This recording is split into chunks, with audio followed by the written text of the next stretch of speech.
Welcome to your weekly installment of Lansing Online News Radio. This is Bonnie Buckaroo. We're here at LCC Radio, WLNZ 89.7 here in Lansing, Michigan. I am Bonnie Buckaroo, and I am joined by my co-host Bill Castanier.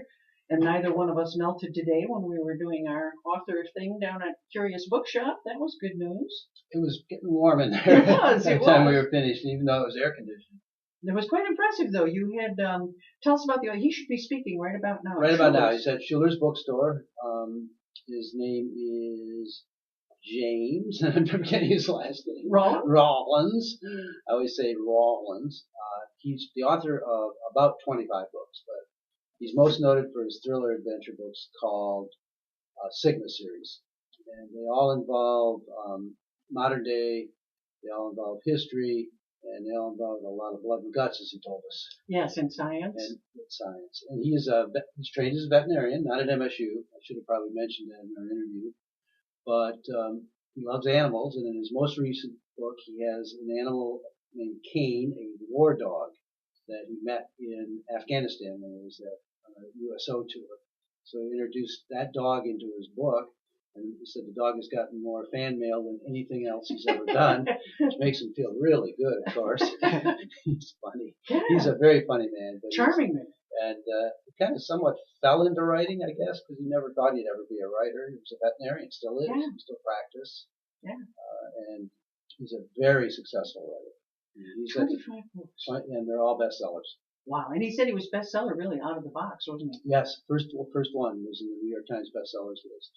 What was interesting, too, I thought, was that he talked about being cross-genre, because that's so difficult now, I think, for young writers in particular. We become sort of a brand-happy society. We put you in a box and we expect you to stay there. Then it must be difficult for someone. I mean, he was fortunate that he really kind of crosses various genres. Oh, very much. I mean, because a lot of his books have paranormal elements. They generally are explainable, but you're still suspicious. I see. And many of them go back to BC. They start in BC and move forward, a little bit like Dan Brown does, of course. Mm-hmm. Many of his fans are women. In fact, the vast majority of his fans are women. He talked, too, about he had positioned his first book as what he thought was science fiction. But then his publisher said to him that because it takes place in present day, we'll put you in with the Michael Crichton thrillers, which could easily belong in a similar category. They could do kind of cross those different Right. genres. And Michael Crichton was probably one of the first people to create that specific genre. He was very successful at it. And interestingly enough, he was a medical practitioner. Yeah. Oh, yeah. He was a doctor who never really practiced. I wonder about that. Isn't that, when I think of what it takes to get through med school, it always surprises me when somebody goes through that kind of torture and then ends up not using it. Oh my gosh. Oh my gosh. Although, there are times where if I have an ache or a pain and I have to wait 2 hours to get in, I keep wishing they hadn't squandered that degree on a rare. And because someone else was left out because of that. Absolutely. Yeah. But I think if people will enjoy James Rollins, you can pick him up almost anywhere. I would think. His books hold together. Out of series, really. So he does a little icon. I saw him signing books. In this one, he does one for every book he does, and this one is of the dog. So he's doing a dog footprint and a dog face. Wow, that's cute. That's a really clever idea. He's a very clever guy. He is very witty. More clever than most veterinarians, I think. Well, my brother-in-law is a veterinarian. Let's not speak ill of him. Two of my roommates in college were veterinarians. So. Not terribly amusing, were they? Well, I'm sure they're from Detroit area. They can't listen. Well, I know. Let's see what else is coming up in the near future. Anything else we ought to know about? There's a major author coming tomorrow to Schiller's and at Eastwood. Her name is Meg Cabot. She's noted for her juvenile books, but she is just a massive author nationwide. She currently lives in Key West. She grew up in the Midwest, went to Manhattan and worked 10 years as a resident assistant at New York University. Oh, wow. And her most recent series is based on a detective that happens to work as a residence hall director. So she's got a lot of experience. But she'll have a massive crowd. For some reason, Lansing is getting, maybe it's because Borders is gone. Oh, I'll bet. Nationwide. Yeah. There is a demand for authors to go somewhere, and Lansing is getting a lot of very hot authors right now. They really are. That's pretty impressive. So, and those are nice free events usually, so that's a nice thing. They're all free. That's what, it's entertainment. You learn something. You don't have to buy books. I go to ones I'm not even particular. I won't read the books, but I like to listen to the authors and see how the crowd reacts. I used to have the habit of showing up at conferences at motels where I'd stay, just go sit in on some of the meetings if I had free time. So I was there. I was in on a physics conference once. Why not? Yeah. better than going to college in some ways. They normally don't give you a hard time either. They don't kick you out. Down at University of Michigan, I've noticed when I've been down there for events, the nicely dressed homeless seem to move through those events too. Yeah, for breakfast and lunch. Especially for the hors d'oeuvres. Yeah, and they're on the lookout for them all the time down there. It's kind of interesting. Yeah, those are the sort of the professional gate crashers. Oh, there are a number of them down there. And there's also people who shouldn't be doing it that do that. Yeah. My grandmother was a funeral crasher. She loved to rate funerals, and that's all she talked about. And I felt so sorry. She lived so long that none of her friends were around. So there were damn few people at her funeral, and I felt so bad about it because, she went to every funeral in the neighborhood, including people she couldn't stand and had never been invited to, You can't probably see me kind of laughing on this, but Janet Ivanovich, who's an incredibly popular writer, the Stephanie Plum series. Is her grandmother, I believe in it, is a professional funeral goer. Oh yes. And so was my my grandmother didn't find out, she just ate there a lot. So admittedly she did go for the food, but she would rate everything, the quality of the mortician, how the flowers were, did they have enough guests, were the cars nice and clean and shiny, and she cared. She had a whole roster of things. It was like first night. I think of her as sort of the Frank Rich of the funeral circuit in Cleveland. Entertainment. For her, it was entertainment. Boy, that is grim. I don't know. I love it. A mystery shop for the funeral services. Well, one other thing coming up this week, I guess it's going to be a busy day on Wednesday at the Capitol. The legislature is in session for one day, and they're going to be wrapping up some things. The Senate is having a hearing in the morning on a bill where it is, the Michigan State Medical Society, I think, has sort of given themselves a black eye. Because this is a bill that's quote-unquote tort reform. That's the polite name for saying if a doctor messes you over and you want to sue, you're not going to get what you'd hope to. They call it tort reform because reform sounds good. The situation on this one was one of the people sponsoring the bill is trying to make sure that homemakers don't have any monetary value attached to their work and their lives because, as he said, we don't want to be in the position of having to pay women just so that they can read storybooks to their children, which is not a good way to put it. It's sort of, and we've already been through the vaginas at the Capitol this summer, so we have this whole group of revved up women just waiting in the wings when some guy comes out with a statement like that. So I think this is going to be an interesting hearing on that bill. Maybe they'll have bonbons. This is not. Bonbons and moo-moos sounds like a protest to me. Mm-hmm. And the Michigan State Medical Society has been trying to rev up all of its supporters to come out and grab all the seats at the hearing so that they'll be able to get there first. I do know that there's another hearing, Senate hearing on the bill that's with the religious objection bill, where doctors of various stripes could be able to, or any medical personnel could refuse service to people as a result of some religious belief or moral belief that they have. And I know we're joined this evening too by Todd Haywood, and we've talked about, there are elements of that bill that could get quite crazy. You had talked about what? Christian identity. Yeah, Christian identity, which is a racist ideology, a Christian racist ideology, which says that people of color are less than and therefore not worthy of care of Christ. In fact, in some elements of the Christian identity movement, they argue that people of color are of the devil and therefore absolutely unworthy of God's love.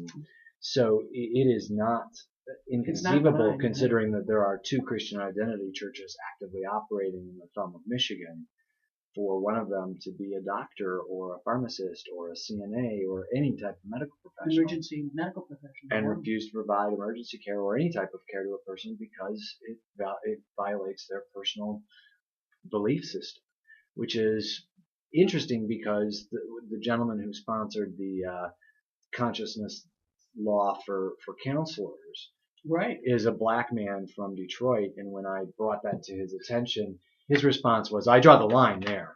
Well, you can't. I'm sorry, Senator Hunter, you don't get to pick and choose which religions get to use this. Every religion gets to use it, and he still is not real happy with me over that. So And the test case here really was the young woman who refused to give counseling Julia service Ward. to Yeah. LGBT clients, and who said that violated her Christian precepts. So. And she got kicked out of Eastern Michigan University for it. She's suing, and the federal courts have twice now said, sorry, you're wrong. You didn't have a right to this. So next topic.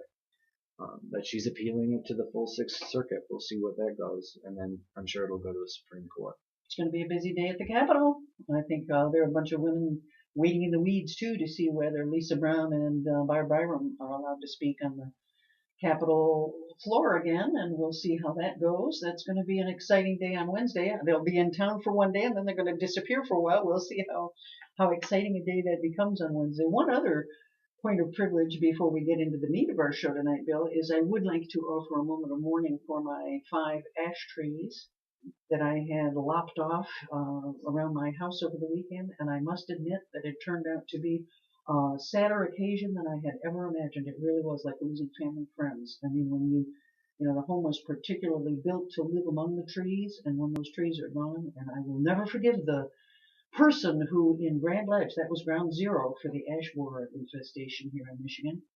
They imported some pallets from China, and a friend of mine pointed out that the regulations say that when we import pallets from China, they don't have to have any particular regulations affixed to them, but when we export pallets back, they have to be fumigated before they leave to make sure that we don't have any bugs that go into China. And it's really sad. I was thinking about that the other day, that we live in such a complex world, and that as the complexity becomes ever greater and the bureaucracy is ever more dense, it seems to me it becomes harder and harder to regulate things with any kind of intelligence. That's a really sad commentary, because some irresponsible person allowed those bugs into Grand Ledge and to the Walmart there. They've spread all over, and we're just watching all these beautiful trees disappear. And in my almost 40 years in my wood-clad home back in the woods, it's all cedar on the outside, I've watched the birch trees come and go to the birch borers. I've watched Dutch elm disease take out some of the elms. Now I'm watching the ash borers completely destroy the beautiful stand of 60 to 80 foot ash trees that I had there. And I just keep thinking it's so difficult to even protect yourself. I thought I had a diversity of trees that would make it, okay, and I wouldn't have to worry, but that's not the case anymore. Well, that was a great segue into one of our guests tonight, Yes. because one of the reasons that DDT was used on MSU campus was to save the elm tree. I'd like to introduce Gary Morgan.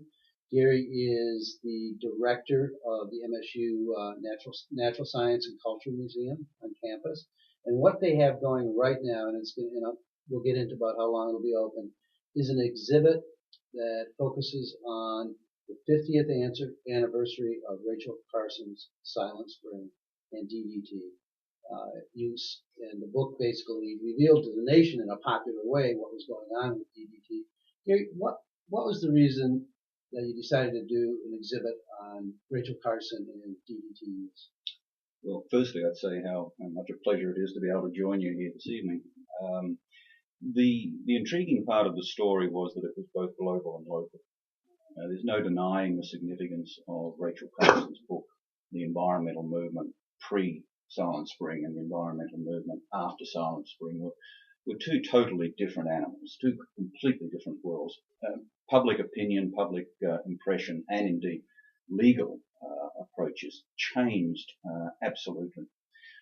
But while it's got that wonderful global impact, here at Lansing and at Michigan State University, you have this very, very powerful parallel story going on, whereby one of the key case studies in her book, one that gets as much coverage as any other single story, and she gives many, many stories and many, many examples. One of the best research books, in fact, on the environment.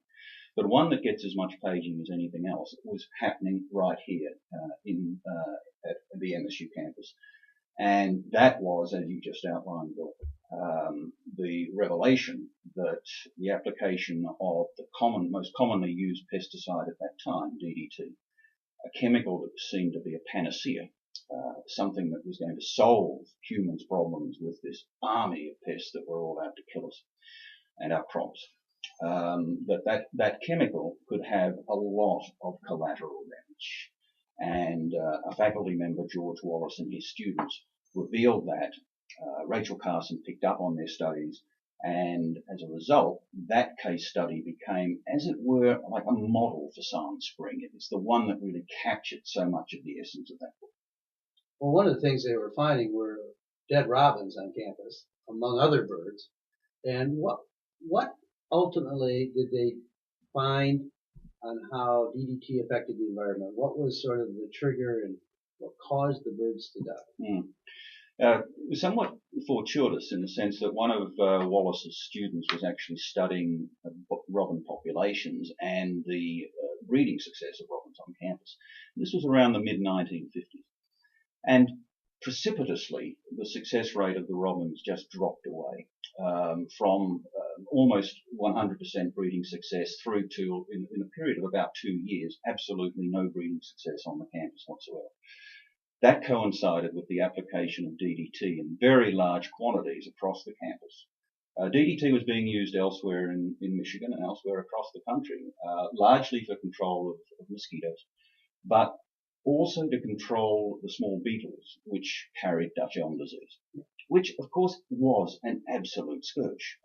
Bonnie, you just outlined how awful it is to see the loss of trees to a pest. And America and Michigan State campus was just alive with elms. They lined the streets. They're the most glorious shade trees. So when they were dying, there was this reaction that this had to be stopped. The perception was the best way to do it was all-out war. And DDT was the agent of choice for all-out war on pests. So DDT was sprayed from planes. It was sprayed from truck-based rotomist sprays all around the campus. I've met so many people who remember running through or being caught in these plumes of spray which would actually cloak the campus. And it was effective. It certainly did kill beetles. It just happened to kill a lot of other things. The robins and other birds were found dying on campus. At first, that connection was not clear. What was the link between the spraying of the DDT and the death of birds? It was only through a subsequent student of George Wallace's, a chap called Richard Bernard, who focused precisely on the dying robins, analysis of their tissues, finding the elevated DDT levels in their tissues, especially in fat and brain tissue, and then trying to make the connection as to how it could have got into the robins, that the link was, of course, made with the food chain. There wasn't a lot known about bioaccumulation back in those days. We take it for granted now. It's one of the staples we understand it.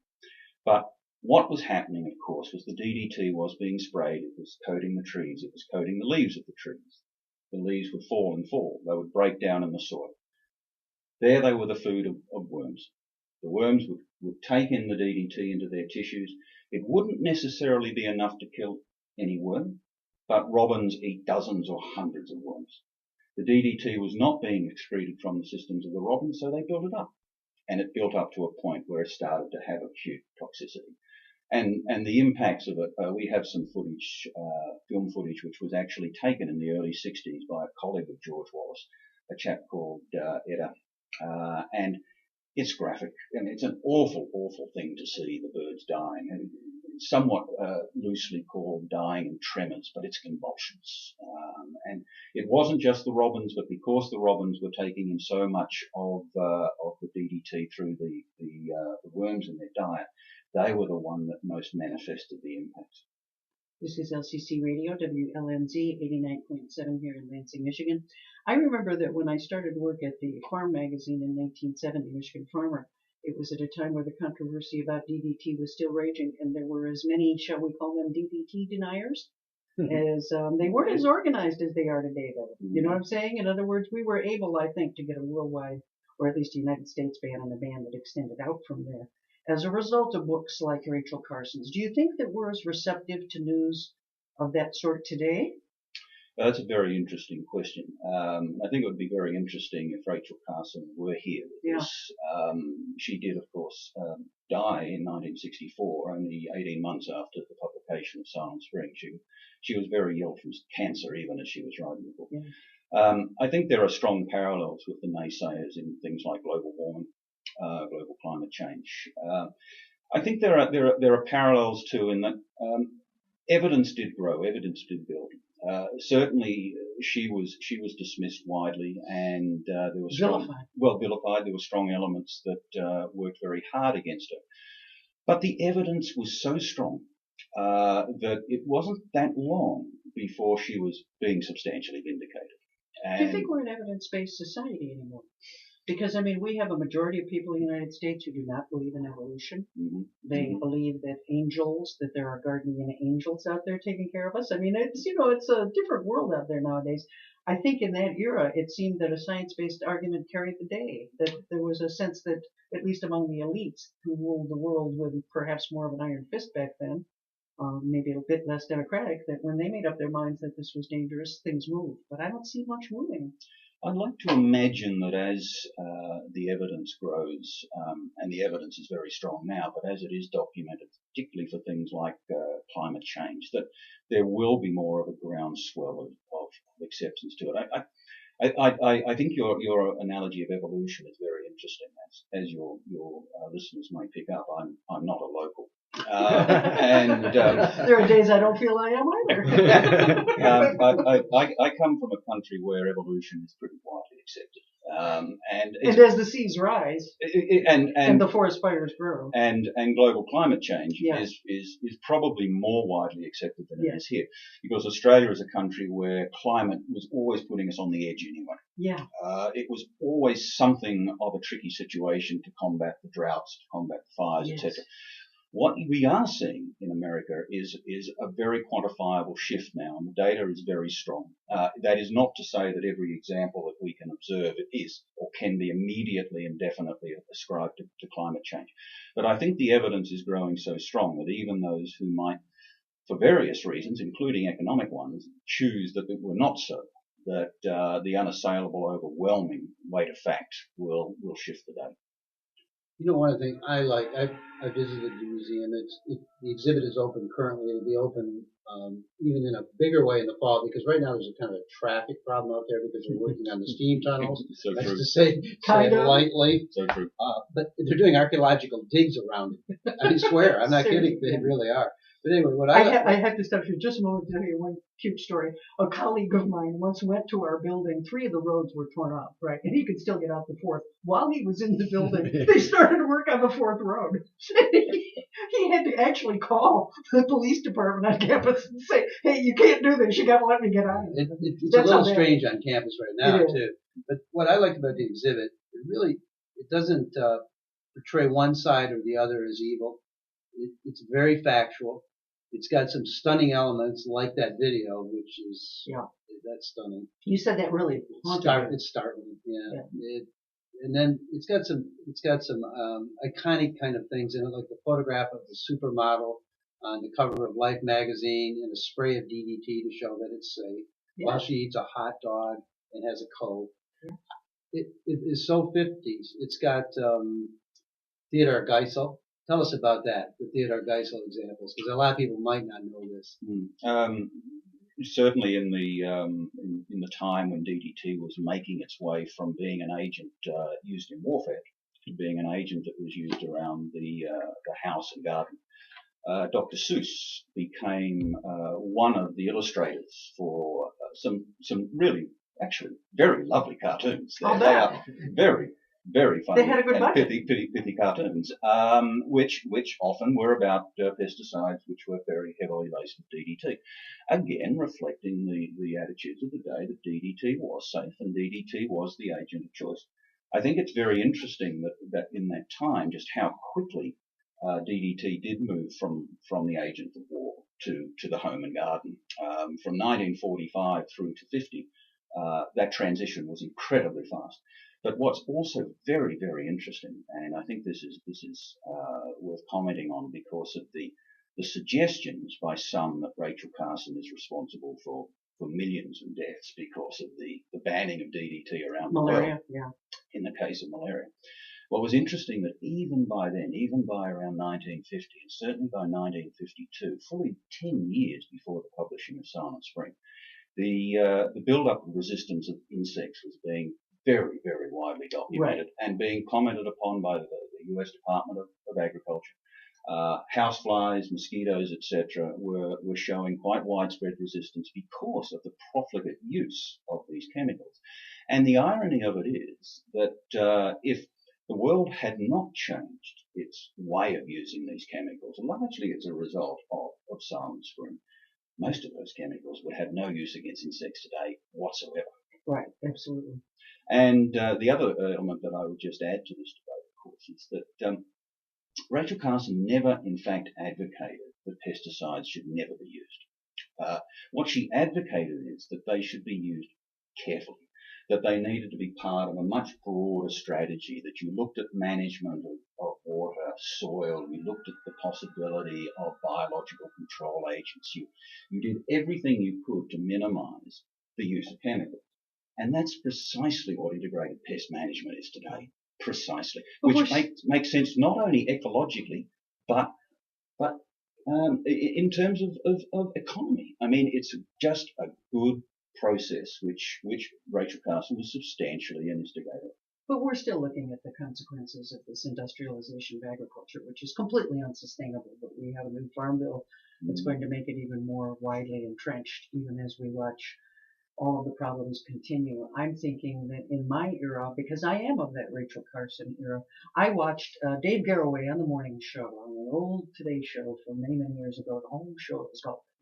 And he showed us the troops that were stationed a mile away from the atom bomb tests, Operation Smoky out at Yucca Flats, with all the white-coated scientists assuring us that those guys were safe.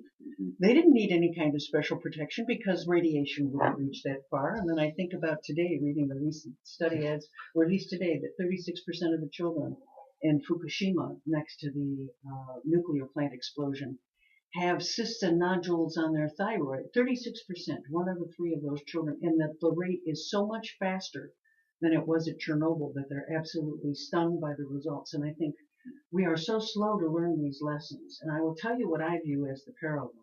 We're currently watching a battle in the United States to try to get at least labeling of GMO crops, genetically modified organisms. At the same time, we're also seeing that Monsanto snuck into the Farm Bill a little clause that says, even if a court says that you cannot launch this new GMO crop into the wild right now, you cannot start planting it widely, they have an exception in there that says that they would be allowed to circumvent the courts.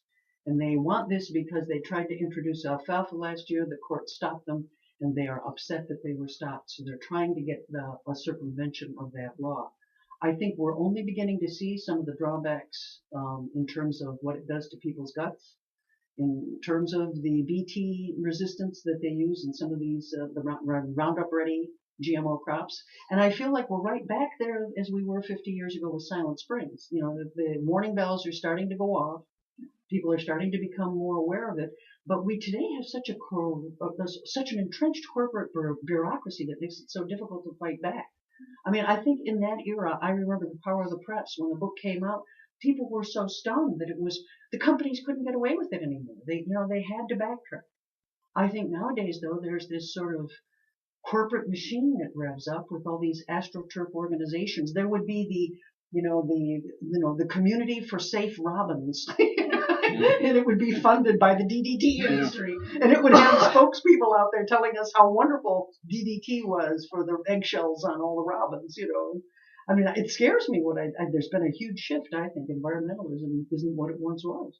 And I think your point about the relative naivety of the attacks on Rachel Carson has some substance. I mean, some of it was, in fact, as we look back on it now, 50 years later, highly transparent. And the attacks, of course, included a significant attribution to her gender and the fact that she was unmarried, which, again, we would find, quite in a sense, rather comical now. But it did demonstrate the level of vitriol that was there. But I think you are right. I think that while the environmental movement per se has learnt to be rather politically canny, so too have the elements with which it locks horns. And if you look at the EPA, which is often referred to as the extended shadow of Silent Spring, and as a large government bureaucracy subject to criticism, as it were, from both sides, either for being overly active or inadequately so, at least its presence is something which demonstrates a coordinated or semi-coordinated concern, which of course back in the 50s was not the case. And I think that there is a positive element to that too, is that as a result of that debate, there was a substantial shift away from the notion that agricultural chemicals should be managed solely by the agricultural business. At least the recognition that the environmental concerns, the more holistic approach, that ecosystem-based decisions had to be part of it. That was such a positive shift. But yeah, I think every example that you've raised, and we touch a little on GMOs in the exhibit. We do touch on that. Both cases that you've mentioned there, the notion of pesticide tolerant crops and the BT, where for some listeners may not be aware, where the actual have the insertion of gene from a bacteria into the Bacillus thuringiensis. Precisely. So that you have a plant which has actually got a pesticide genetically inscribed into it. It was always considered the most benign of all the natural pesticides, and I think that was what the illusion was. And then what we found out later is that there was never very much testing done on that. There was a whole group of chemicals, I remember, they were what were called grass chemicals, generally regarded as safe. In other words, because they'd been in use for so long, nobody really tested them very much, and they were sort of grandfathered in. And I think BT was one of those, and unfortunately it formed the foundation for the Dr. Don Huber, who's a retired plant pathologist at Purdue, has been coming out and talking quite vociferously about the fact that there's just not enough research done on the GMO crops, and in particular Roundup on top of them, and he feels that they are really causing problems in the environment. And I do think we're again seeing this sort of groundswell of a group of people who are becoming more aware of these threats, suggesting that just because somebody's wearing a white lab coat and is assuring you everything is safe, that may not be enough, that we may want a little more assurance. MSU's resale shop has some white lab coats for sale if you need one. If you want to look, and some like size 18 football shoes. Does it have the one with the Dr. Strange logo on it? You know, one of the things too that you didn't duck some of the really tough things you could have ducked. Like there's a segment in your exhibit on Agent Orange. Oh. That's the most pleasant thing people like to remember, but there's so many veterans now that are seeing the results of what spraying did in Vietnam. Yeah, we felt that story needed to have a place in the exhibit. Of course, it wasn't one that Rachel Carson referred to, given that the spraying of Agent Orange was really only starting to swing in the early 60s. But the impact of that, and just the demonstration of how those chemicals can have such power over both the ecology and human health. Dioxin, of course, is often referred to as the most toxic substance ever synthesized by humans. And dioxin. Close to plutonium. Well, yes, exactly. And dioxin, of course, was the contaminant in Agent Orange. We sprayed it in people. And I mean, we just went over and sprayed it in huge swaths of forest there. Not a young man, an older gentleman who worked for me. He headed up a janitorial crew there in Walter. Had Agent Orange problems and died of Agent Orange, and it was just brutal, and it was just so sad to see. And I mean, he was one of the returning vets from Vietnam, and he got very little assistance and help on his way out. It took a long time for them to get any recognition. And the impacts, both, as you say, on vets and on the people of Vietnam, just truly horrendous. And of course, we mustn't forget the persistence of so many of these chemicals as well. That dioxin is still in very elevated levels in much of Vietnam today, just as DDT is easily detectable across most of the United States. We had a student actually undertake some soils testing of soils around areas where elms were grown on campus just last year, and found still very high levels of DDT in the soils. We carried out a cold case study with the College of Vet Medicine at MSU. We actually took some tiny samples of tissue from some of the robins which had been collected by Wallace and his students, which we have in our collection. Tiny amounts of tissue. And the DDT is still right up there. So that these chemicals are going to be with us for a long, long time. They're in every one of us now. I remember the clouds. I used to dance for the city of Cleveland on their show wagon. And before the little show wagon would pull into the park, they would come through with the trucks and spray DDT for the mosquitoes so that the crowd could come. And I used to ride behind our neighbor who would do that on like 10 lawns in our neighborhood. Ooh. Yeah, that was really stupid. But we didn't know. No. I mean, like you're Well, talking you about. were being assured that it was safe. Oh, you were talking about how it came so quickly out of the war. Basically, everybody in World War II was sprayed down with DDT regularly because of lice. Yeah. So, I mean, they were used to it. It was like taking a bath. They felt good about it, soldiers. This is LCC Radio, WLNZ 89.7 here in Lansing, Michigan. Yeah, we were bathed in that chemical soup for many, many years. We don't remember that the kinds of chemicals that are injected into the soil, both as fertilizer and insecticides, were basically nerve gas, leftover nerve gas supplies from World War II. You know, they wanted to maximize those profits, so they decided, let's see what it does in there. Put it in a little can and put black flag on it. Yeah, and you know what's funny, by the way? There's research that shows in those commercials, you have to show the bugs dying. People want to know those little suckers are going to be there. They like it when they see the RIP and the flowers on the chest. That adds to the allure of any kind of home chemical. So we still want to destroy those little buggers, don't we? I had quite a few black ants I wanted to get rid of today. I was looking around for something. See? Yeah. I'm sure there's some DDT laying around at MSU, maybe. Just take some of the soil there and put it on my property. I'll tell you what I'm amused by. I'm amused by some of my upscale friends who would always shop if they could at the farmer's market, and then they go home with a Camelon people are rolling up. I'm thinking to myself, okay, yes. Well, that's one of the things that when Gary and I talked was, what would Rachel Carson say about lawn sprays today? I mean, they're basically not protected when they put it on. They might wear rubber boots, but that's about it. And what about when you're the little kid next door playing out in your Yeah, front they put up yard? signs that say it's bad for pets. What about small children or adults? Look, you can make more small children. Oh, okay. But you can't remake Fifi. Oh, yes, you can. You can clone her now somewhere. Well, I'm sure. The Raelians are getting ready. Well, I think that's interesting. If you look at the 1940s and 50s, the photographs we have in the exhibit of people applying the pesticides in vast quantities, you're immediately struck at their protective clothing, of course, which is usually a floppy hat to keep the sun off their head. Many of them smoked while they were doing it, too. I always thought that was a nice touch. Indeed. But I think the message is certainly there too, that we still take the assurances of safety as a given. Yeah. And just as the cans that we use of spray around our house and home. Do they still sell the jungle fogger? It's that little home unit? Yes. They Yeah. do? Yeah, but you can't put the same kind of chemicals in it. Oh, these are the safe ones. These are the safe ones, but you can buy little cans that you can just open them up and they just spray the whole room. To get rid of everything that's bad. I keep thinking about that. I mean, we're the only species, right, who would go out and who would have things like these air freshener things. In other words, we're basically saying, let's throw some chemicals into the air of the room because this will make you feel better. That's a good move. I don't know. Gary, now tell us a little bit about the exhibit, when it's open, and some of the plans. I know you got a specific walking path for the fall. Sure. We're running the exhibit through to the end of this year, so people can come in any time between now and the end of December. But in addition, in the fall, we're hoping in the last week of August we'll have this in place. We're going to have a walking trail which takes people a very, very pretty part of campus. The MSU's just got one of Every part's pretty. One of the prettiest campuses in America. This is about a 40-minute walk. It'll take you along the nicest parts of campus and to about a dozen spots where elements of the story of Silent Spring and the George Wallace story actually happened.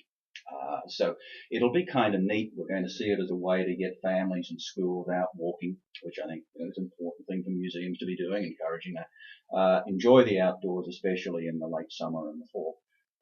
And as well, we're going to not only have it with a printed map, but we've worked with some college partners to develop a GPS mobile app. So if you've got a smartphone, you'll be able to download the information, and you'll just be able to do the walk, and you'll have a very lovely voice recount to you the story of each of the spots along the way. So we think it'll be a nice adjunct to the exhibit. When will that be taking place? We'll have that in place by the beginning of September. And there'll be more than one walk? Well, it's the one walk, but it takes you from the museum a nice loop. You actually go through a couple of the colleges which are related to the story, through the College of Natural Science, where George Wallace was based, and through Agriculture Hall, where a lot of the current research done at MSU that relates to Silent Spring and its stories happened. Down along the Red Cedar River, places where the robins, the dying robins were collected, places where the elms existed. So I think it'll be a nice way for people to be reminded that while the story is 50 years old, it's got this legacy. And that's the other thing we've tried to really convey in the exhibit.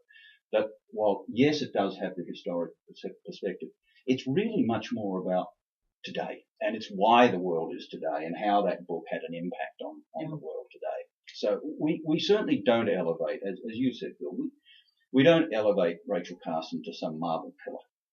She was a person of her time, and she was operating with the scientific knowledge that was available there, which was incomplete, without doubt. There are those critics of her then and now who say that her science was shoddy. I think that's demonstrably untrue, but we've learned so much since then. No. As long as it's not 124 when you take your walk. I'll fall will be just delightful. Oh, I don't know anymore. Okay, so it'll be 70 It'll be instead of 70. 100. Or it could be a blizzard. You never know. Extreme weather one way or the other. This is absolutely fascinating. I'm so glad that you came here this evening and told us about this, because I think it was just a year or two ago. Would have been her 100th birthday, and yes, that's a very important time.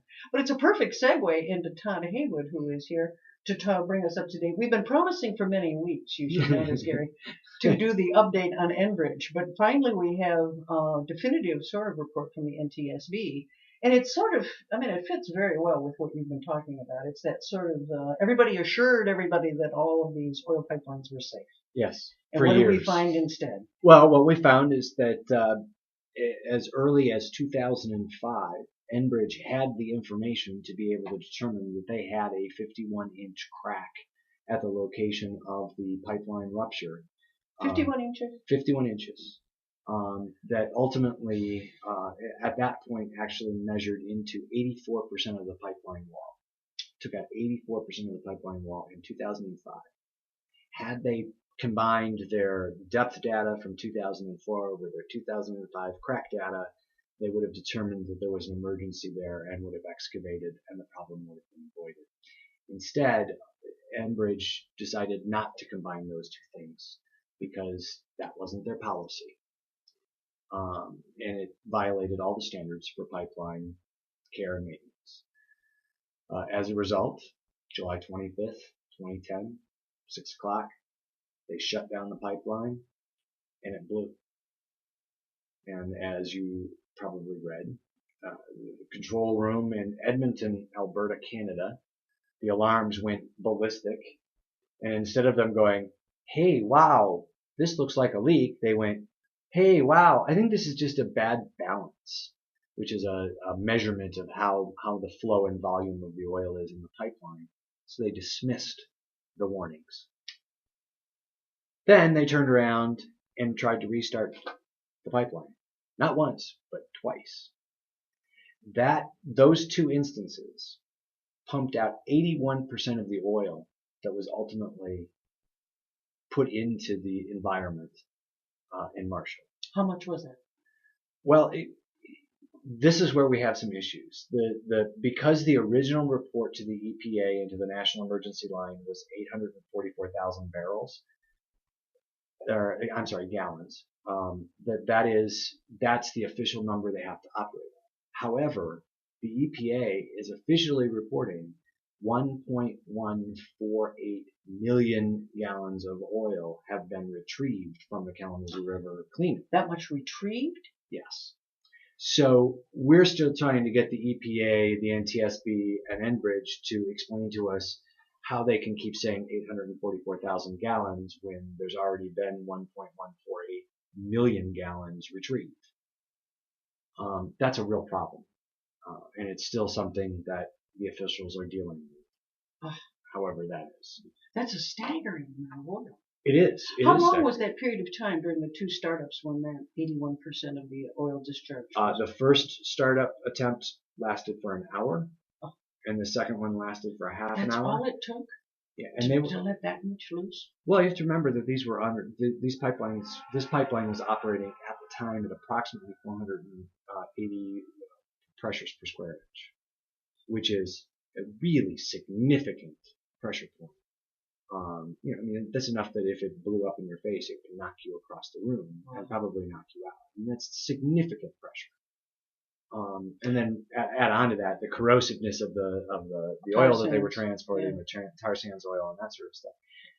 I mean, I think the NTSB chairperson Hirschman summed it up brilliantly when she said, when you read about the response, you can't help but think about Keystone Cops. I think she's absolutely right. Or Keystone Pipeline. Well, they were actually in the process, and I think this is really important to know.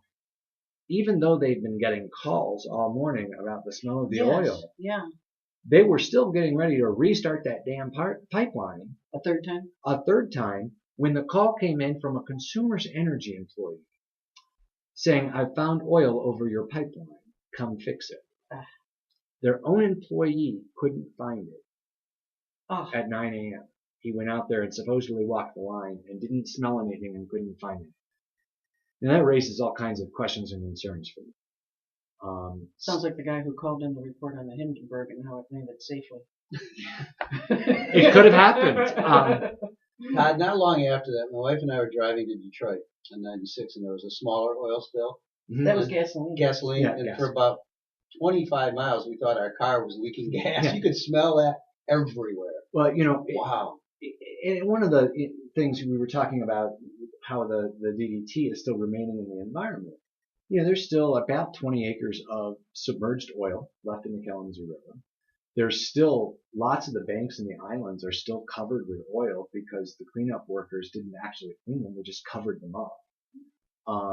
And we know that there were significant health impacts on people. I know that myself, you were impacted as a person living with HIV, the exposure to the benzene and xylene and other things was so toxic to my immune system that my immune system crashed after 6 weeks of exposure.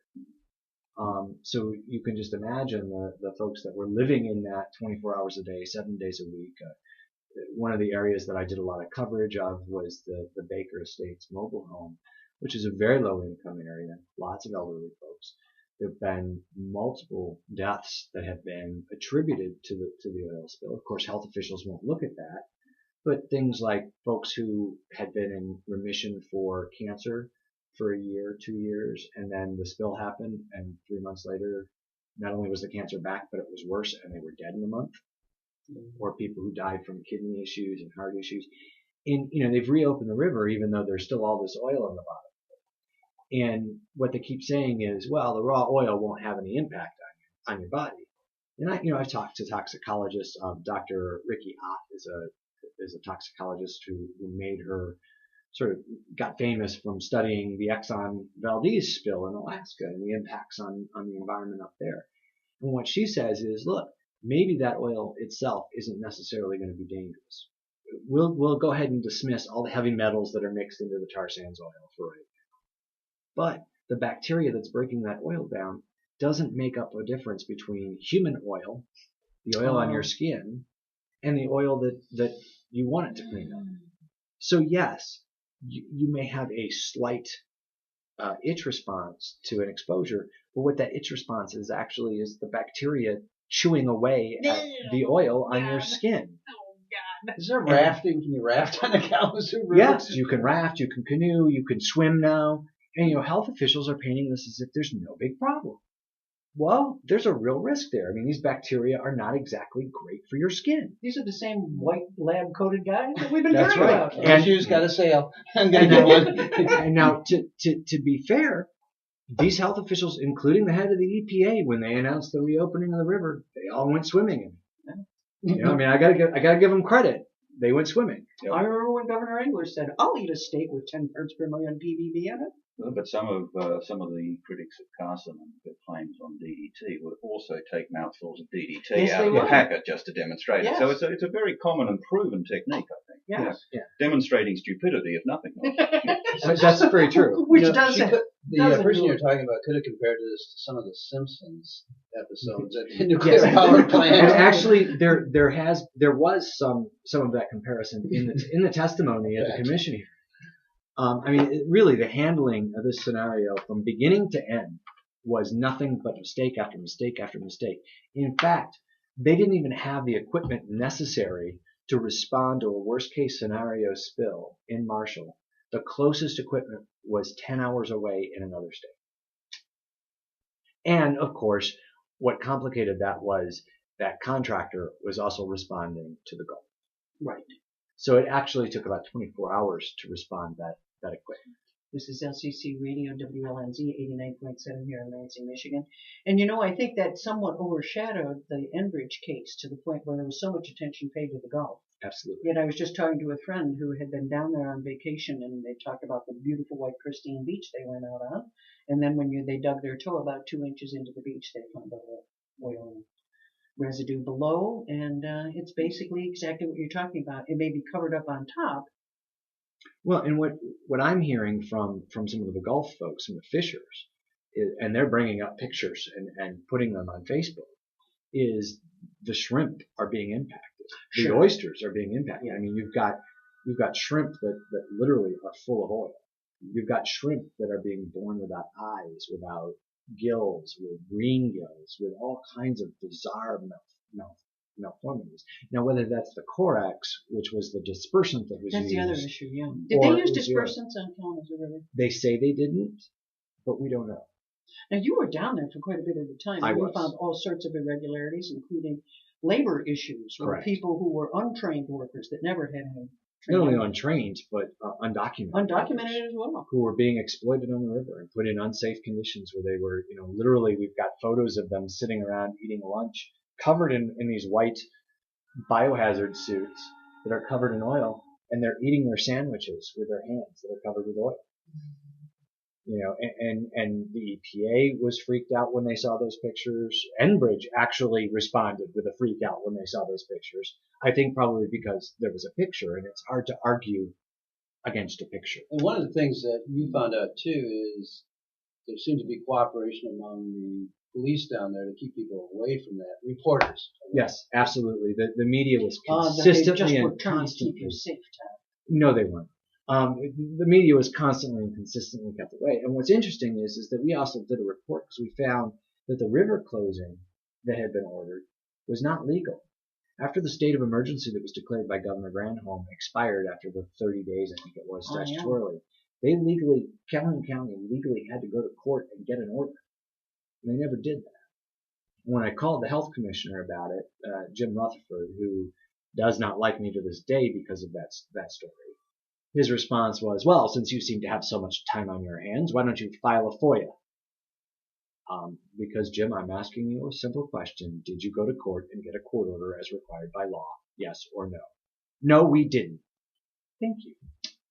So even then, and so they were chasing people away and threatening to arrest them for accessing the river at public access points. And they were telling them, you legally can't be here. When in fact, there was no legal ground to prevent them from accessing the river. And that was one of the abuses of power that I saw that was just In light of the Rachel Carson story, I think that's an important note that I don't think it's any easier today. In fact, it may be harder for crusading journalists to be able to get the story as it was in her era. Oh, absolutely. And, it took 10 days after the incident for Enbridge to finally admit that it was tar sands oil. Yeah. And I remember that. And it wasn't until we took the map from the U.S. Geological Survey and put it in front of the Enbridge CEO and said, this is where your oil came from. This is tar sands oil. Please explain to me how this is not tar sands oil. Yeah. Oh, well, I guess it is.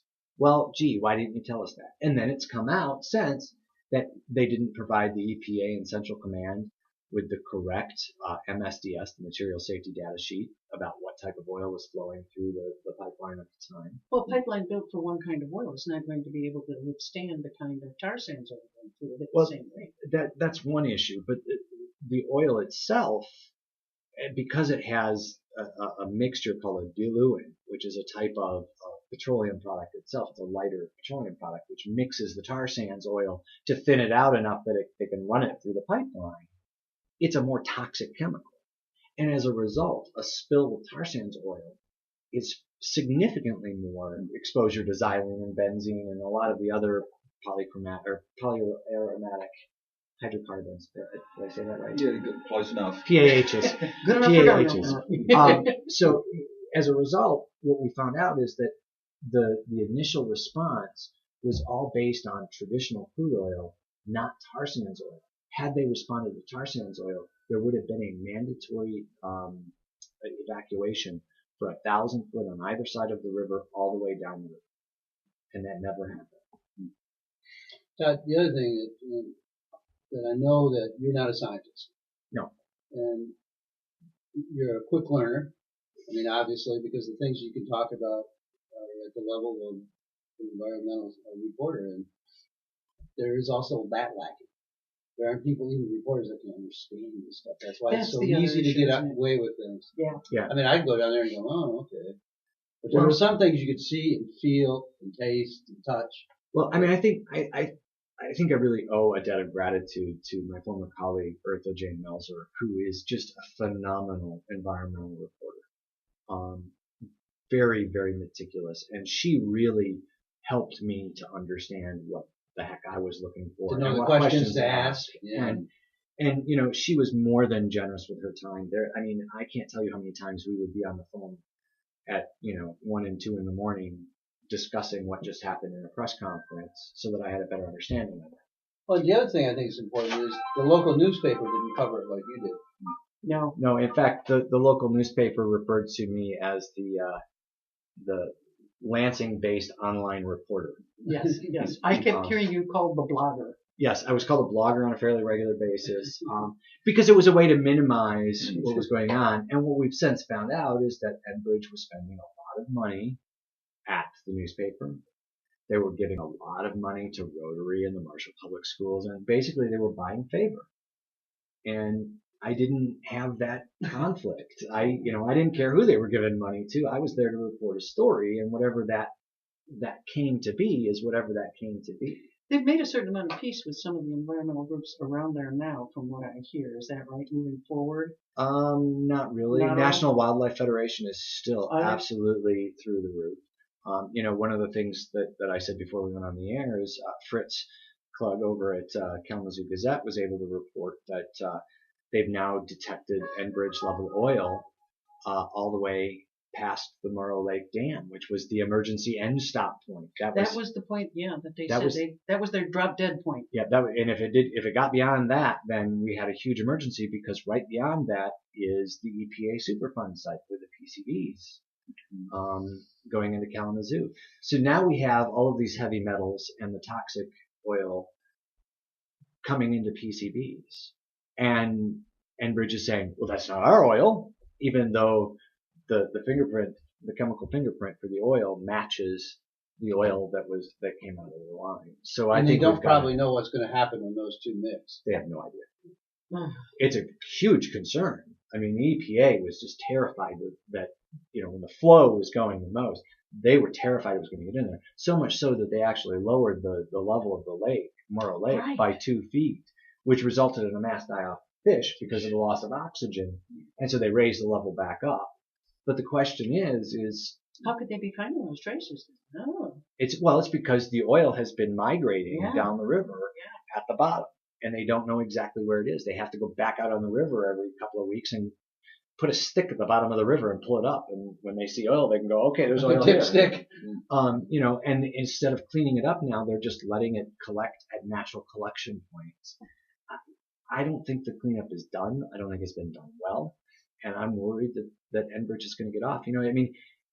What was interesting is they announced, I know we've only got a couple of minutes here, so they announced that this was the most expensive by 5 times in terms of an inland spill cleanup. What they didn't mention is that out of the $800 million that's already been spent, $650 million was covered by Enbridge's insurance. Mm-hmm. So there's no impact on Enbridge's bottom line here. Right.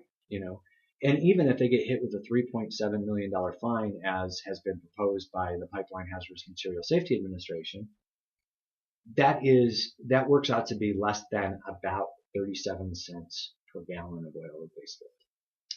When you look at the astronomical amounts of money that they make, too, it's a reminder. Yep. And that was one of the things that I'd like to think that might be a cautionary tale for those people who keep saying drill, baby, drill, and the idea that we need the Keystone Pipeline. The Keystone Pipeline, which would also be carrying tar sands, And what people are forgetting is that is an oil that would then be going to us. It would be sold on the world market. And so it's just that the oil would be traveling to a nice port through our country, and we could have all those spills locally. Yeah, we can have the cleanups and the mess. So please come back next Monday night. Thank you very much to Gary and Gary Morgan at the director of the MSU Museum, and Todd Haywood of the American Independent News Network. This has been Lansing Online News, WLNZ Radio, 89.7 here in Lansing, Michigan. Tune back in next Monday night. Thank you very much. God, what a great show. Well, good to meet you.